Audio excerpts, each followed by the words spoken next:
wet, water everywhere, no chance of a dry line. And so the whole situation was a gamble. It was a lottery. And looking there at the pictures, you can see that fabulous stretch of track from Hollywood twisting down towards through the Crane Curves to the old hairpin. The track is dry. It's not a case of a damp track with a dry line. By and large, it's a completely dry track. The cars will be out there on dry weather tyres, and a huge crowd coming in here to Donington today to see what we hope will be a fantastic race. Round 12 of the championship. We have round 13 later today, a slightly longer race, and then the penultimate round will be in Estoril in 3 weeks' time, and then on to Monza for the finals. And coming here to Leicestershire, Robert Kubica is leading the championship by fully 47 points with a tally of 117 to 70. Now, the driver you've just seen there, Adrian Valles, is a driver in 4th place in the championship on 60 points. He is the one who could gain the most from this first race, because looking at the grid, his rivals, Kubica is back on the 2nd row in 4th place. Will Power, who's 3rd in the championship, is back 12th. And the big story, Christian Gomendi, 29 cars here. He's starting 29th because he had a misdemeanor in qualifying yesterday when he spun next to some displayed yellow flags, and they took away his time. And since the track was drying out very slightly, he lost his only decent flying lap, because the session's only 15 minutes long and you have to really get it right on the head, and he didn't quite manage that. So he has got to work big time. Adrian Valles, first ever pole in the championship.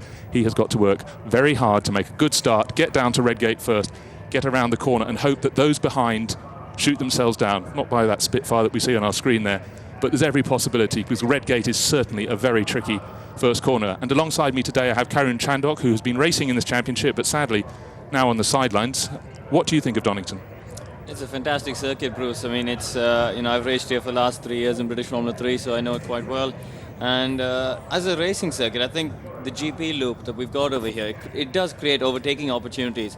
A lot of racing championships these days at this level, Formula 3 or World Series, have often criticised that there's not enough overtaking, but I think the circuits need to be sort of designed to promote that as well, and that's something we have here at Donington Park. Yes, because we've got the run down to the first corner, always a sort out to Redgate. A few people will try and be brave on the first lap, going down the hill through the Crane Curves we've just seen, but it's a bit tight there. And really, it's you hope you get the 2 corners at the top of the hill, McLean's and then Coppice right, to have a run down to that chicane. And if you don't get it right there, down into the hairpin. If you don't get it right there, well, you're a bit stuffed, really, aren't you? But then coming back up to the final corner to Goddard's, which is another hairpin onto the start-finish straight. In fact, that's where most of the overtaking takes place. Yeah, absolutely. I think because into Goddard's, I mean, we'll see it as the race goes on, but sort of the drivers go over a blind crest before they turn downhill into the corner, and that you can catch some drivers out there just sort of dive in at the last minute. And the Melbourne hairpin and Goddard's are 2 places, and I think we will see some quite good racing, because like you said, we've got some quick drivers at the back. Obviously Gomendi started from the back, and don't forget, Bruce, he was fastest in Friday's free practice, which was the last time these guys drove around in the dry. Yes, Friday was beautiful sunny day, and he did a fantastic job. He was nearly half a second faster than anybody else, so he knows what to do in the dry. But does he know enough to overtake 27 cars so he can then challenge the leader? It's a very tough call, but he's just got to make no mistakes, because it's very easy getting caught up in the midfield to be taken off. Yeah, absolutely. But I mean, Gomendi, he's been around the block for a while though, hasn't he? He's former Macau Grand Prix winner. He's done so many years of racing in Formula 3 or in World Series or Renault V6, so he's got plenty of experience, done a lot of races at a lot of good circuits. So I think we can expect him to come up the field fairly quickly. How far he'll get up and whether he'll get in the points is debatable. But again, I mean, I think drivers like Will Power will be strong as well. He's starting down at 12th place. I know I spoke to him this morning, and he was massively disappointed because he felt that there was potential to be further up the grid. And again, another driver. Friday's free practice was 5th, and lots of Donington Park experience from his 2 years doing British Formula 3, so he knows the circuit very well. And another driver to watch for sure. But looking at the driver on pole position, he's a young fellow, Adrian Valles. He's never finished higher. Well, he's been on the podium twice this season. He's had a 2nd, a 3rd, and he's had 4th, 5th, lots of 6th places. So he has got to really keep a clear head for Ponce Racing to score that vital first win. Yeah, I mean, Adrian Valles again was strong last year alongside Heikki Kovalainen at Ponce Racing. I think he'd be disappointed with the season he's had so far. I think he was hoping to have won a race or 2 by now and be further up in the championship. But I think by and large this season has been closer than it has been in the past, and it's going to be a good race. Jaap van Lagen, again, another driver hungry for his first win. Montanari hasn't won since Monte Carlo. Kubica fighting for the championship, maybe going to be a little bit conservative with that big points lead. as we see them pull off now on the warm-up lap. And just glancing at the grid as we go down, I just saw the name of Danilo Dirani. He's the best placed. We've got 3 new drivers this weekend. One in your old team, which is Matteo Pellegrino. Danilo Dirani, car number 9. He's driving for, of course, Victory Engineering, and Fabio Carboni. He's standing in for Giorgio Mondini at Euro International. So they've had a lot to learn very quickly, and they'll just have to try and be tidy and tight this weekend. Yeah, I mean, Dirani was mighty impressive in the second qualifying. I mean, I went out to watch down at the Craner Curves, and he was so committed down there in the wet. And it showed, he ended up 3rd in his group and 5th on the grid overall, and very good driver. Won here at Donington Park earlier on season in British Formula 3, winning both the races. So knows the circuit very well, likes the circuit. And again, it will be interesting to see how far up the grid he can come. Well, in fact, looking at the grid for the second race, he's qualified 6th for that. As you said, he was absolutely flying, and that is a massive accolade because it's a big step up from Formula 3 to these cars, a lot more power. Oh, yeah, I mean, these are fantastic cars, lots of power, carbon brakes, lots of downforce with the ground effects. So especially in the high speed, and, to have your first qualifying session in the wet, in your first race weekend, and then get in the top 6, it's, it is a fairly staggering effort, really. And again, just to reiterate, the fact those sessions are only 15 minutes long, and some of them were broken up by safety car periods, because of course in that wet it's hardly surprising people were going off. So he really was very, very focused and very impressive. Tell me more about Jaap van Lagen, starting on the outside of the front row, another driver who hasn't won yet this year, but looked very impressive. Yeah, Van Lagen, again, another driver with... it looked very smooth out on the circuit. I mean, that's the one thing that I noticed yesterday. It was Van Lagen and Eric Salignon was the other one. Both of them just looked very, very smooth and in control and just very consistent, lap after lap, just getting quicker and quicker.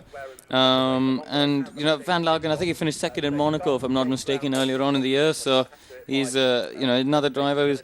He's been close. He's had a sniff of the podium, and I think he's in a good position to take the win. He's had a lot of non-scores, and he's had various placings outside the top 10. He's had an 18th, a 14th, a 13th. So really, he hasn't quite stuck one in there, apart from the 2nd at Monaco. So now's his chance. Yeah, but again, Bruce, what I was saying earlier on, Bruce, as well. This year has been so competitive that you'll find a driver, even your Kubicas or Will Powers, who are your top runners in the championship.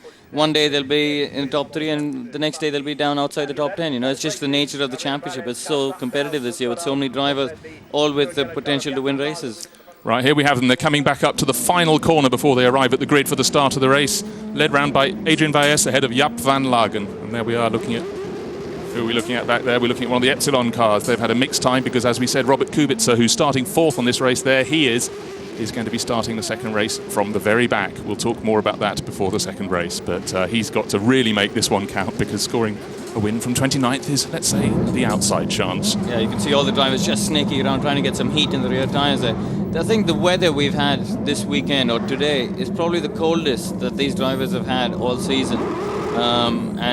So it's a bit different for them. Also, they're all starting on new tyres because obviously yesterday's qualifying was wet, so nobody's used the tyres in qualifying.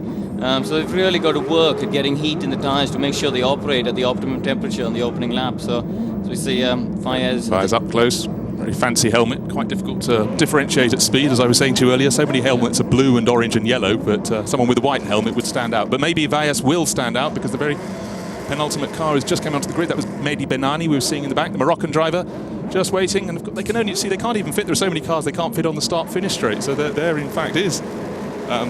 that was Tedeschi we see on the right-hand side of the screen, waiting, 3 lights on, and they're off. And who's... That was Zuber. Always on the grass. You don't want to do that. Jaap van Lagen straight into the lead ahead of Adrian Valles, who always having a little look down. I didn't think he was far enough forward for that. Let's look out the window.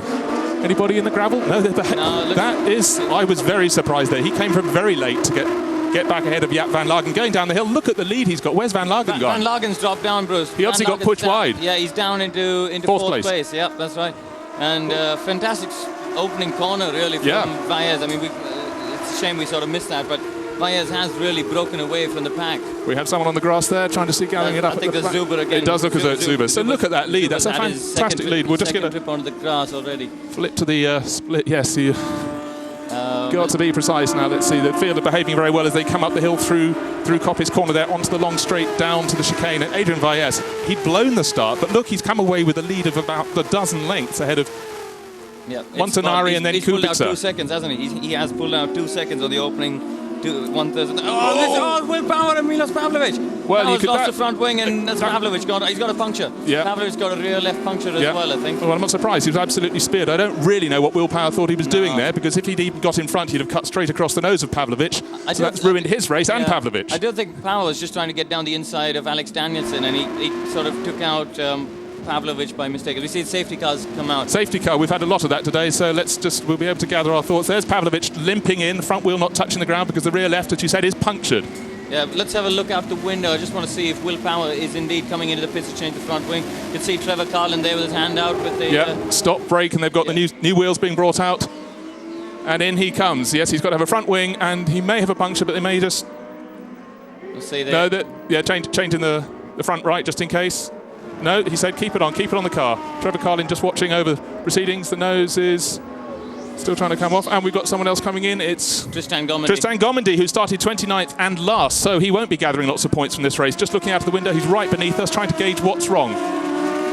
Not actually much activity there. I think he's switched off. He's decided that's a joke. He's not going to get any points from there.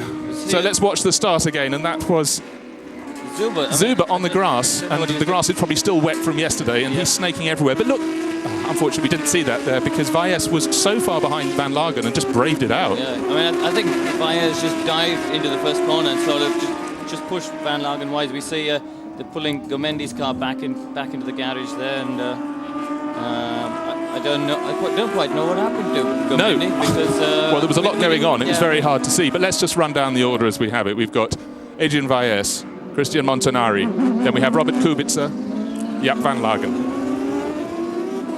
and Pastor Maldonado, who kept out of trouble, so he's running 5th, and Felix Portiero is in 6th place. Now, just complete the top 10, we have Winkelhock, Alex Danielson, Eric Salignon, and Will Power. But of course, Will Power did that in the pit, so we can discount that. We'll sort out the orders next time round. I'm just going to flick through my screens and see Will Power, of course, is not in the top 10, and Thomas Koska completes the top 10.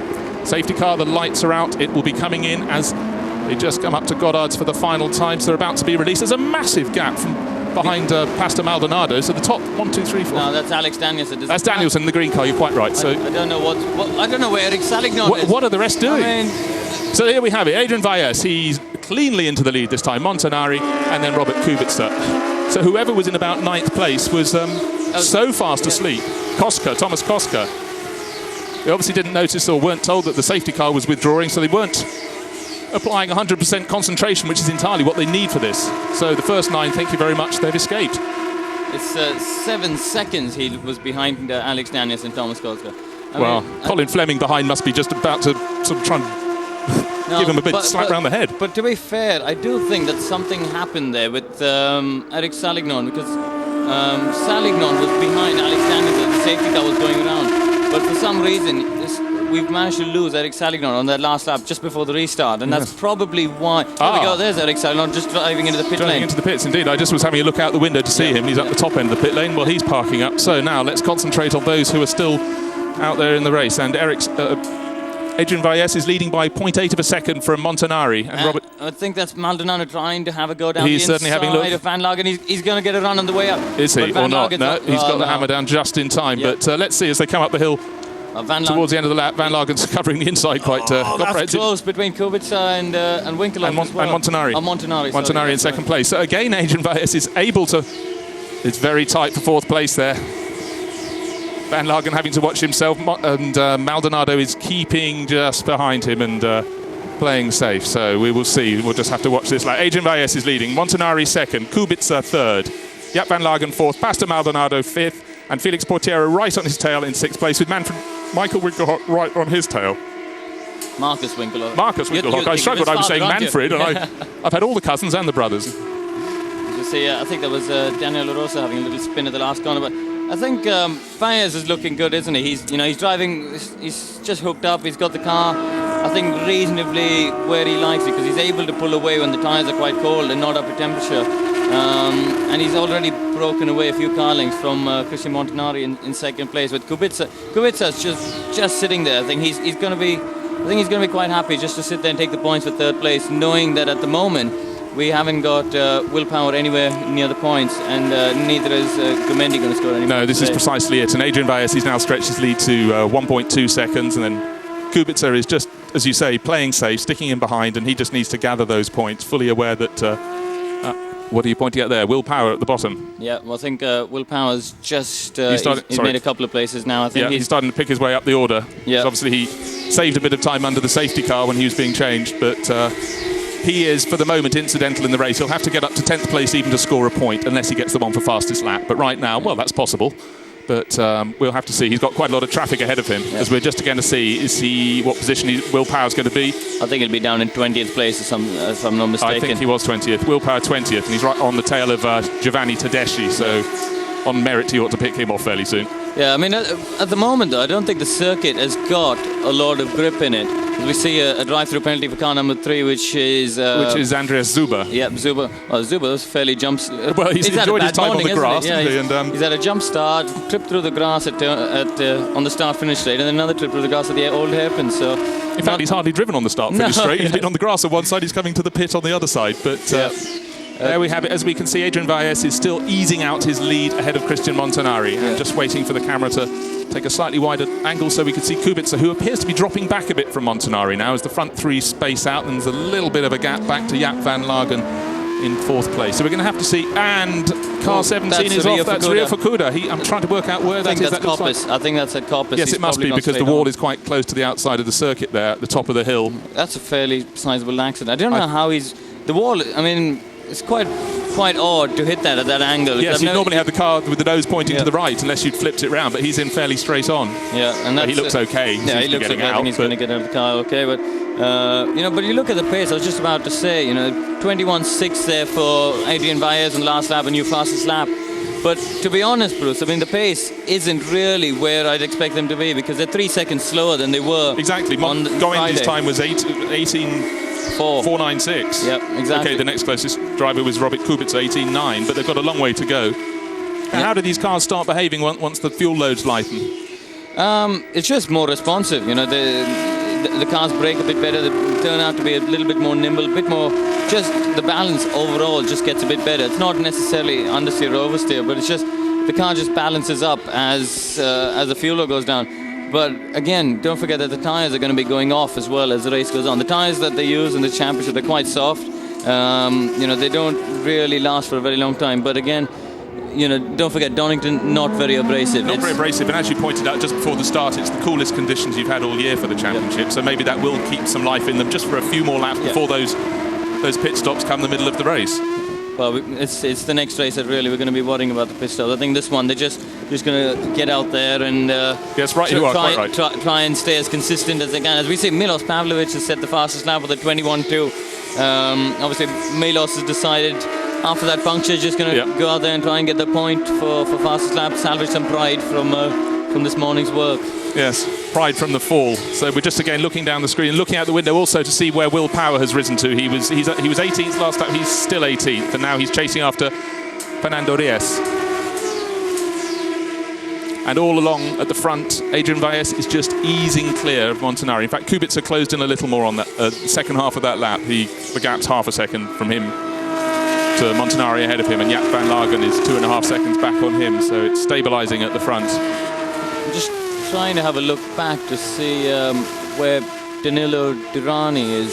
Well, because we appear to have lost him. We've lost him completely. Let's just double check. But I think we've lost Dirani, as we see. I don't know quite what happened to him early on in this race. I'm just trying to see whether the rookies were, because Carboni's moved up into 14th at the moment. So he's the top of those, and then Pellegrino is 20th. Yeah. So we'll try and find out what happened to Dirani a bit later on in the race and try and see what happened there. But as we see, Kubica, he's piling on the pressure now to Montanari, isn't he? He's very close. I wonder really what's going through Kubica's mind at the moment, whether... Oh, well, he does definitely want to attack. I was just going to say... It certainly is. That's not just after you, Claude. That is really tucking in, and his... Yeah. I was just going to say, is he going to sit back and wait for the, just go for the points? But I suppose with Gomendi and Power out of the points, it doesn't matter to him. It's 47 points in the lead. He can afford to try and move further up. He is a racing driver. He likes to get further up. No, of course. But don't forget, of course, he is starting that second race from last on the grid. So this is his chance to, well...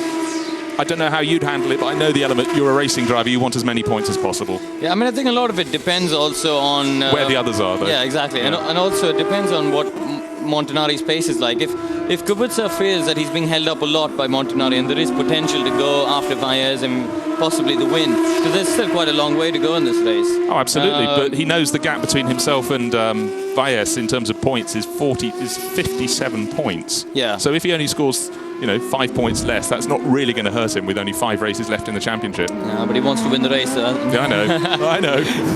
So, however much you try and dissect it, it always comes down to that, doesn't it? Well, if he feels it's possible, he's got to go for it. Yeah, I think. You could see the body language of the driver from the outside. He's not sitting tight. He's just showing his nose to Montanari here and there, just to say, right, I'm right behind you. You make a little mistake and I'm going to be there, sort of thing. You could see he's turning in a little bit early. He's got a little bit of a different driving style. This is something I noticed in Bilbao as well, the last race that I was commentating on, wherein he almost does like a double turn, Kubica. He starts to turn the wheel a little bit and makes, turns into the corner earlier than some others, and then sort of applies the lock on. It's an interesting driving style. Haven't actually seen that before, but it's worked fantastically well for him this season. So you can't fault it. It's just something new that you don't normally see. But every taxi driver in Warsaw now has that driving style. And he is massive, Robert Kubica. The publicity he's receiving from his success in this championship. Yeah. It was being explained to me last night, and he really seems to be like the country's #1 sporting icon, which is fantastic to have a country right behind you. They've got a very successful football team, not as successful as they were in sort of the 70s and 80s, but he is the man, and this is why this championship has been so successful in promotion worldwide. Oh, it's a fantastic championship, and we see drivers from all corners of the world taking part in it. I think as a sort of nationality-wise, it's probably the most international grid you'd find in the world today. It's fantastic.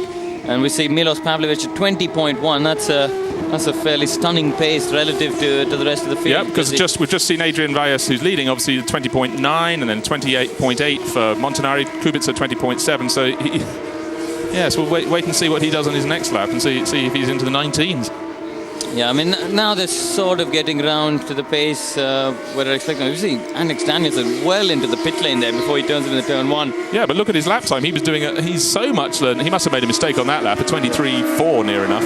Yeah. The others around him are in the 21s. Yeah, and we see a good battle a little further down the field. I think that's Ryan Sharp in the middle of there. I think, if I'm not mistaken, he is the only local driver we've got. He is. Today. Yeah, he obviously joined the championship from GP2, and he knows Donington, but as a British driver, he doesn't know it as well as most, because he spent the last few years not racing in Britain. So the last thing he would have raced here was Formula Renault, I think, in 2002, 2003, something like that. I think if you look up and down the grid today, the likes of Carbone, Durrani, Will Power, Milos Pavlovic, they've all come up through the ranks of British motorsport and having raced in Vauxhall Junior, Formula 3, and various other categories. So they know the circuit better than most others, you'd have to say, up and down. But it really, circuit knowledge hasn't hampered any of the top. You'd have to say any of the top 6 at the moment, because this is probably all their first visit.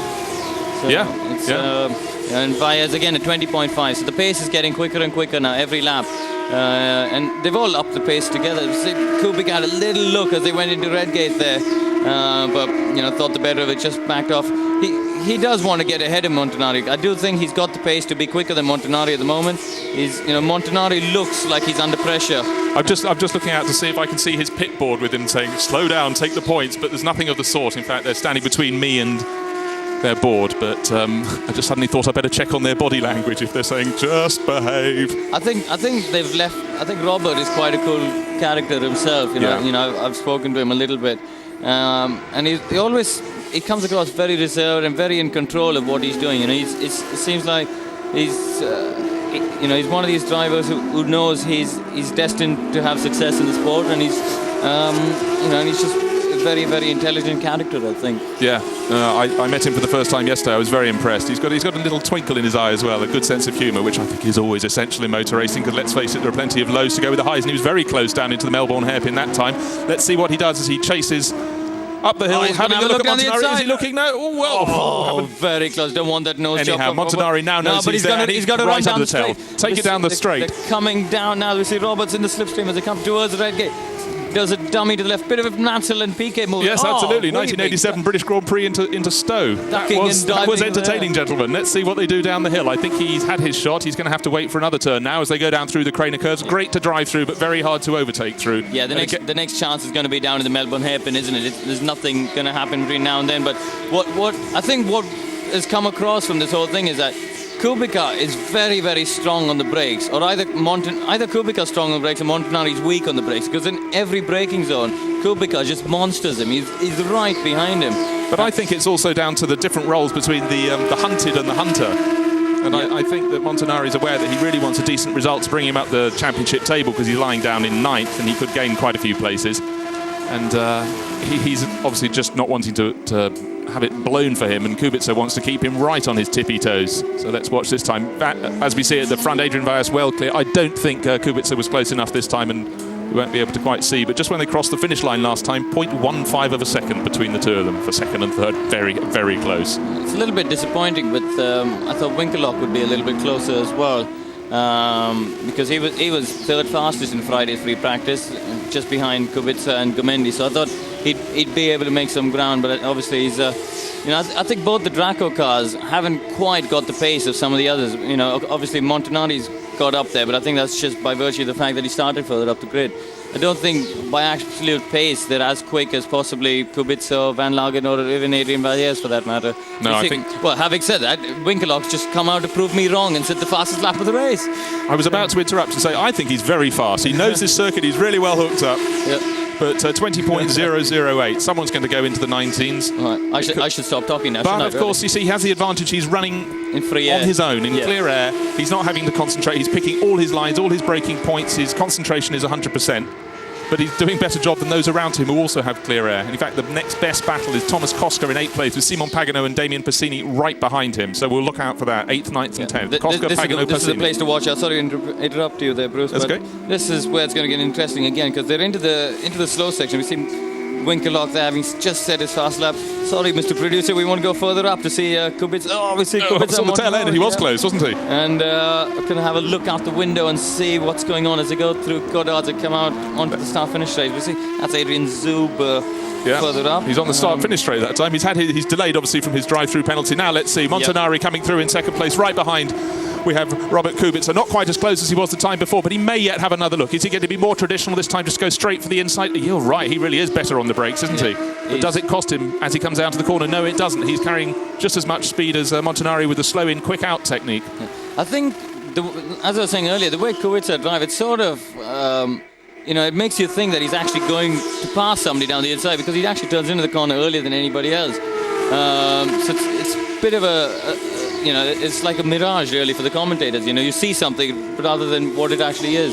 But anyway, getting a bit technical there, wasn't it? Yeah, well, great analysis. But here we have, Jaap van Lagen obviously would like to get closer to them, but he could yet benefit from their little action in the battle for second place. But he really needs to close it up a bit. He's 2.3 seconds behind. But still, it will be one of the better results for Jaap if he pins it down, because as I said before the race, he's had that second in Monaco. He was actually 4th in the second race last time out at Oschersleben. So if he can repeat the 4th, he'll show some good consistency. What are we seeing here? That's that's Will Power. And he's driven off the circuit, flaming at the back. Couldn't see that. That's Goddard's.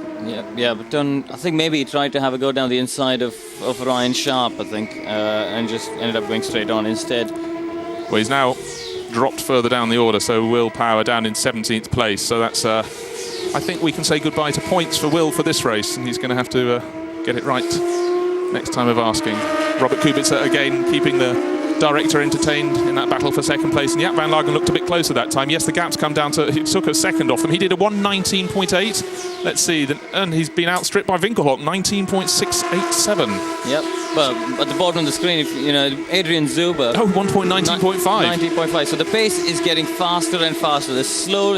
I think what's happened is the rain probably washed away a lot of the rubber went down on Friday, and the circuit's just getting, it's just getting rubbered in. It's just getting the grip back into the surface, because it makes a massive difference here at Donington. Being right next to East Midlands Airport. Oh, all that fuel. Yeah, with all the fuel being dumped from the airplanes, I think the racing line really gets established as the weekend goes on. It's it's the small things that you learn when racing in the UK and at Donington again and again. You learn sort of little tricks of the circuit. Well, of course, the circuit used to have 2 different surfaces, and it changed just after Hollywood, as I found out once, as I was rotating down the hill very slowly, like on ice. Good excuse it was, anyhow. No, I mean, they resurfaced at the beginning of last year, I remember, and when we came here for the opening round of the British F3 Championship, we were just absolutely blown away with how low the grip level was. I mean, it was absolutely staggering. But, I mean, if you look at the last couple of laps, though, Bruce, it does appear that Van Lagen is slowly catching up with 2nd and 3rd place. Yeah, he's under a second behind them now, just under a second. 0.996, and Winkelhock 19.519, the fastest lap of the race. We'll see if how Zuber responds, but he's, of course, at the back. Yeah, I think this is starting to concern Kubica, though, because having Van Lagen come from behind, that's not what he wants. He doesn't need further pressure from behind. No. You know, all he wants to do is just drive around, score the points, and say thank you very much for another podium. But at the moment, you know, with Montanari holding him up and Van Lagen closing in, and potentially Winkelhock with another fastest lap on that last one, you know, potentially we could have a 4-way battle here for 2nd place, because Winkelhock's not really so far behind. Yeah, I mean, ever since you said he was driving really slowly, he's driven like a bat out of hell. I know, it's like they've heard me and then waved the pit board at him or something. They put the pit board out. Yeah, but look at that Lagen there, he is right with them now. Let's see, one little more slip from Kubica, and he is right there. But we haven't talked about Adrian Valles for laps. He's 5 and a bit seconds clear in his own race. This one's in the bag. Yeah, he's driven really, really well, though, hasn't he? I mean, it's just been lap after lap consistently, the mid to high 19s, just bang, bang, bang, bang. No fuss, you know, no mistakes. I don't want to give him the commentator's curse, but he has just been the class of the field so far, I think. Okay, his lead is nearly 6 seconds. Then the battle for 2nd, 3rd and 4th is right with us. It's just gone past, going down into Redgate for the 17th time, beg your pardon, just starting lap 17. And Montanari has actually eked out a little bit. And as you were saying, Kubica didn't want to have to look in his mirrors, and Van Lagen is filling them as they go down the hill. Yeah, Van Lagen has upped his pace in the last 4 or 5 laps. I think at the start of the race, he didn't really have enough Someone was speed. smoking as they went past us. Yeah, don't quite know who that was, but you know, as I was saying, I don't think Van Lagen had the speed early on in the race. He's certainly come into his own as the race has progressed, and he's now lapping you know, significantly faster than Kubica or Montanari, and he's just closed right up onto the back of the Epsilon car. As this is now going to get good for the last 3 laps of this race. We see Kubica have a little look down the inside as it turned into the chicane. He's not going to get through at the chicane, as we saw Will Power found out earlier on in this race. But you know, heading down to the Melbourne Loop. Do you think Van Lagen is going to have a go in the last couple of laps? Well, he's close I'm just enough. thinking he's very close now. I still think he's actually rather hoping that Kubica would start attacking Montanari again, so he could then pick his line. But now it appears to be.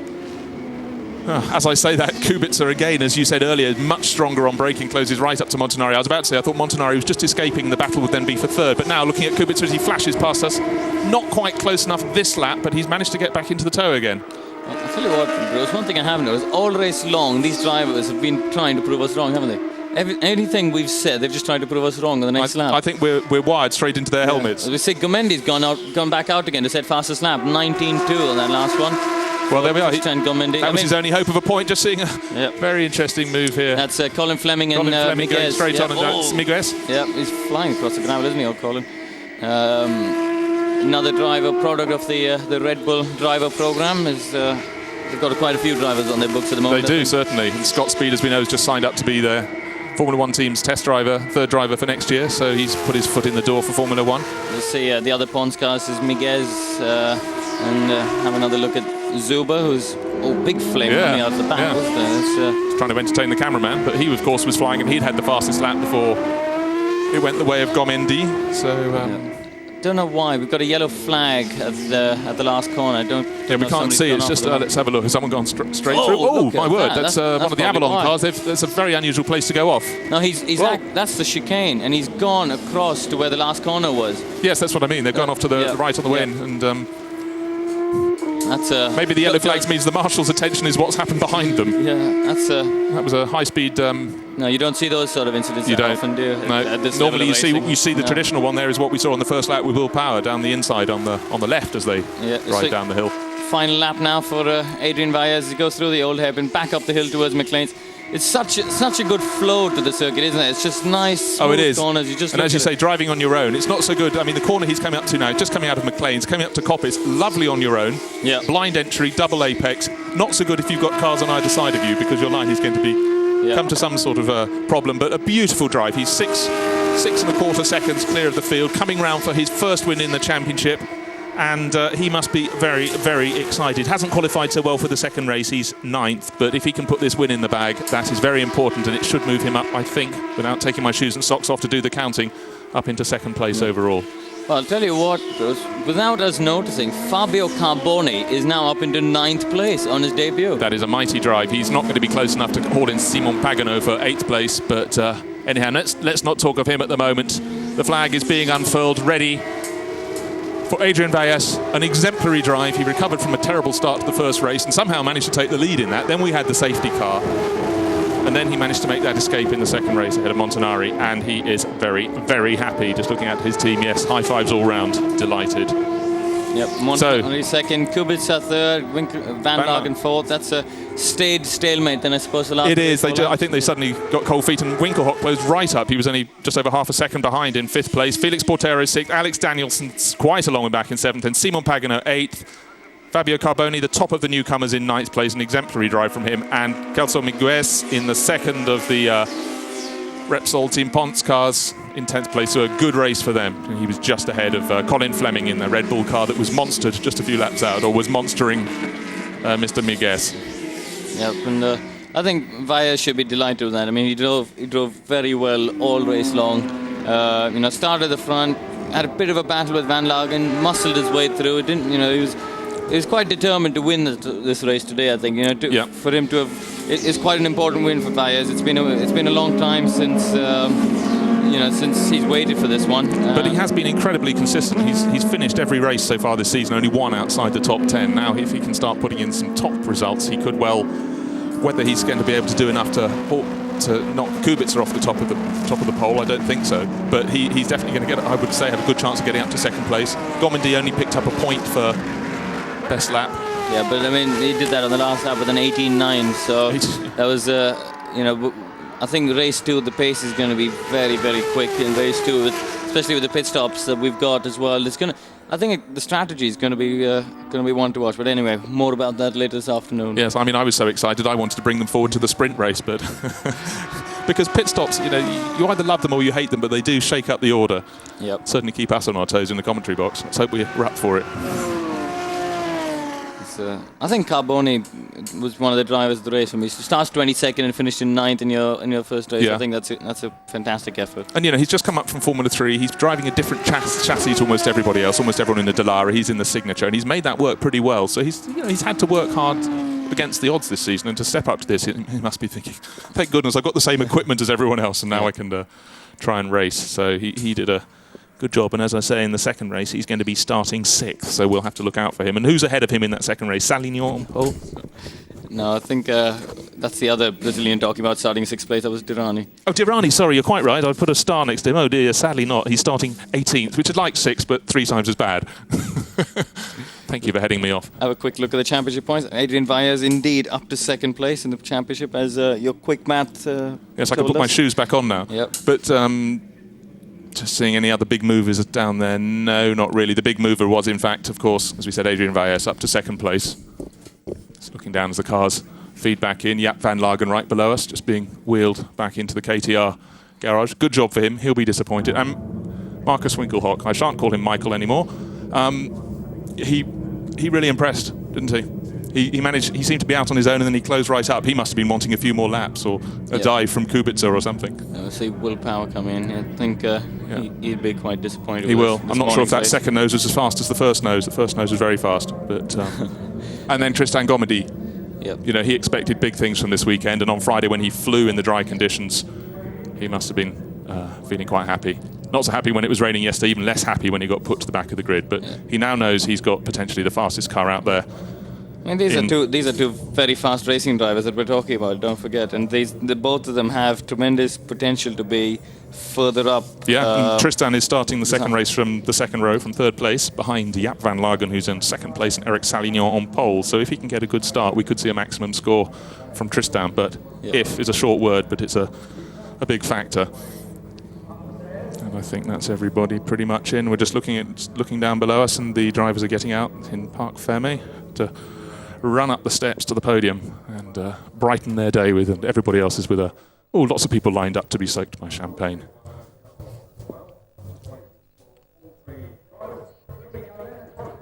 They're being called up, and I think that's the last of the cars into the pit lane. They're being summoned to the podium. They've just got to... And there we have it. Robert Kubica, very excited to be up there. Yes, 2 thumbs up. I tried hard. Not quite enough, but he didn't make the mistake that we feared might be coming, and he has bagged those very useful points to put him up to 127 points in the championship. Christian Montanari looking very happy, but the one we want to see is Adrian Valles, who will be coming on to the podium after his first ever win, and the other drivers, his pit crew, are running down to be there to welcome him, running down the pit lane. Adrian Valles, yes. Let's see your face. Oh yes, that's a look of great satisfaction. Job done. Now, of course, the presentations will take place. It'll be a big relief for the team as well. Pons Racing, having won the championship with Heikki last year, and had an enormously successful season, obviously last season. But I think they feel that they've sort of underachieved this season. They come in with a lot of expectation. Valles was very fast in the opening test of the season at Le Mans, and it's finally come good for them.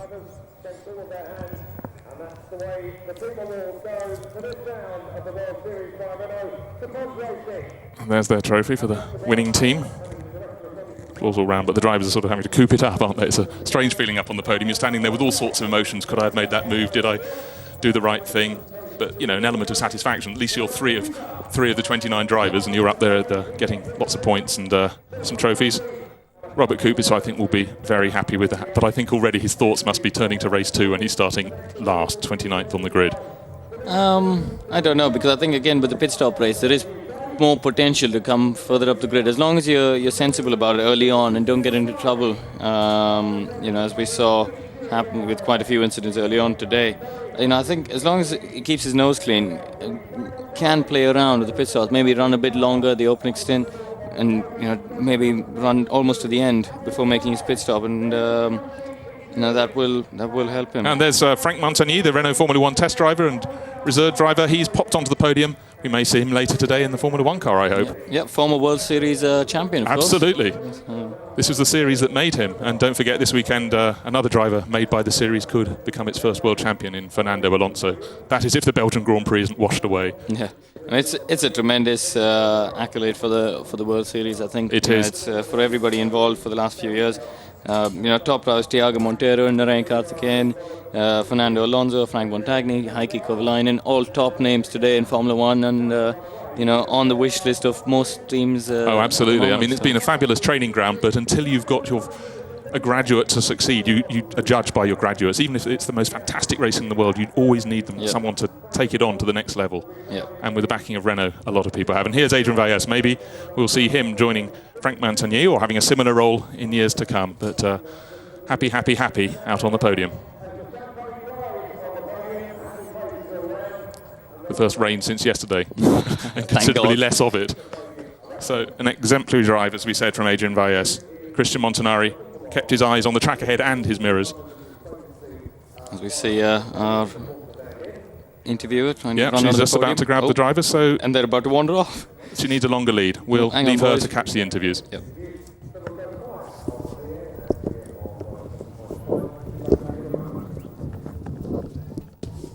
So Robert, third today for the first race. You took good points, and maybe you tried not to take too many risks for the championship. Well, I was trying to pass Montanari.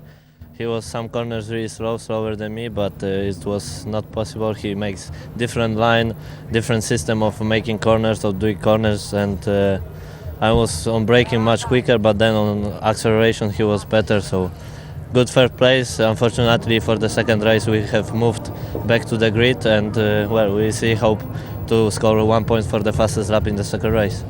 Thank you, Robert. Second is Christian. Come on, Christian. Christian, after your first victory in Monaco this year, you're back on the podium here in Donington. Yes, for me today is very important because after Monte Carlo We have a little problem, but today is the good race. Today's Valles is very fast, but is very happy because for me and for the team it's very good result and very good job for the team. Yesterday very important the qualifying, and for the second race we start in fourth position, and it's okay. We see the second race. Thank you, Christian. And Adrian, you're the winner today for the first race. This is your first win this year. Yeah, it's the first win, and I'm very happy because the team worked really hard, and also me, and we got the win at the first corner. I had some problems with the jab. I didn't start very well, but I brake a little bit later, and I took again the first position. And after all the race, it was, I think, quite easy because Montanari was blocking a little bit Kubica, and I was doing my rhythm, and nearly I done the fastest lap as well. But when I was first, after I didn't want to go more fast because I thought first position was already okay. Thank you, Adrian. Congratulations.